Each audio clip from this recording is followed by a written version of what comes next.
दृष्ट्वे मम स्वजनम कृष्ण युजुत्सुम समुपस्थितम सीदन्ति मम गात्राणि मुखम च परिशुष्यति वेपथुश्च शरीरे में रोमहर्षश्च जायते।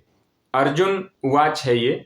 अर्जुन यहीं से अपना बहाना शुरू करते हैं युद्ध से बचने के लिए। अर्जुन भगवान श्री कृष्ण से बोलते हैं। ये श्लोक संख्या 28वां है पहले अध्याय का। यहीं से अर्जुन विषाद योग शुरू होता है और अर्जुन बोलना शुरू करते हैं, अपने बहाने शुरू करते हैं। तो उसी में ये पहला श्लोक है। यहाँ अर्जुन कह रहे हैं कि हे प्रभु, हे श्री कृष्ण, मुझे अपने स्वजनों को देख करके बेचैनी हो रही है और मेरे शरीर के अंग शिथिल पड़ रहे हैं और मेरा होठ सूख रहा है। तो ये आखिर क्यों ऐसा हो रहा है? क्योंकि अब अर्जुन को वहां निर्णय करना है, धर्म और अधर्म के बीच में निर्णय करना है। धर्म, उनकी अंतरात्मा जो है वो उनको बोल रही है कि युद्ध करना है, जरूरी है। इसीलिए वो अपना धनुष लेकर के और दोनों सेनाओं के बीच में निष्पक्ष जांच करने के लिए दोनों सेनाओं का आए भी हैं कि पूरी निष्पक्षता से मैं दोनों सेनाओं का आकलन कर सकूं।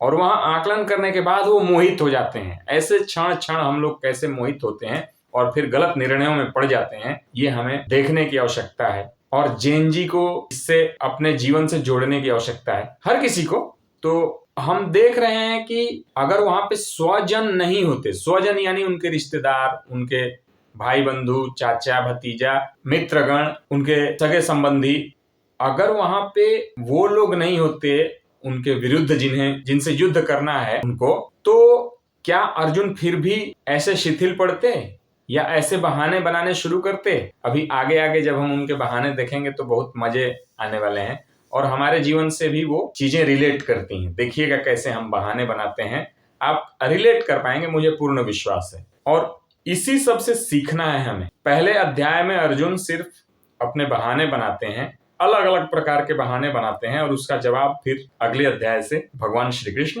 देना शुरू करते हैं। तो एक एक श्लोक हम प्रतिदिन करेंगे। आज यही पहले अध्याय का 28वां श्लोक है। ये 28वां और 29वां मिला करके है। इस श्लोक के माध्यम से हम यही समझे, हम फंसते हैं धर्म और अधर्म के बीच मोह के कारण, ममता के कारण, लोभ के कारण, लालच के कारण, डर के कारण। ये सब हम देखने को हमें मिलेगा। तो अभी अर्जुन को हम अपने से रिलेट करेंगे। अब यहाँ से बहाने बनाने शुरू करते हैं अर्जुन, जो आप देखेंगे। और फिर कल हम लोग अगले श्लोक पे मिलेंगे। अगला बहाना अर्जुन का हम लोग कल देखेंगे। और फिर ऐसे ही निरंतर अर्जुन विषाद योग में हम प्रथम अध्याय में उनके बहाने ही देखेंगे, फिर उत्तर देना शुरू करेंगे श्री कृष्ण। फिर जैसे जैसे वो उत्तर देंगे वैसे वैसे फिर वो नए बहाने बनाएंगे, हम उसको भी देखेंगे। और उसको हम सिर्फ रस लेने के लिए नहीं देखेंगे, हम अपने भी जीवन से उसको जोड़ के देखेंगे कि हम कैसे चालाकी करते हैं कहीं भी निर्णय लेने के समय। और वो चालाकी करके हम धर्म और अधर्म के बीच में हम धर्म को चुनने से चूक जाते हैं। बाद में हमें उसका तकलीफ भी होता है, हम इग्नोर भले करें, लेकिन अगर हम उचित निर्णय लेते तो हमें तकलीफ और कष्ट नहीं झेलना पड़ता। कम से कम आत्मसंतुष्टि रहती, सुकून रहता। यही धर्म का मुख्य उद्देश्य है।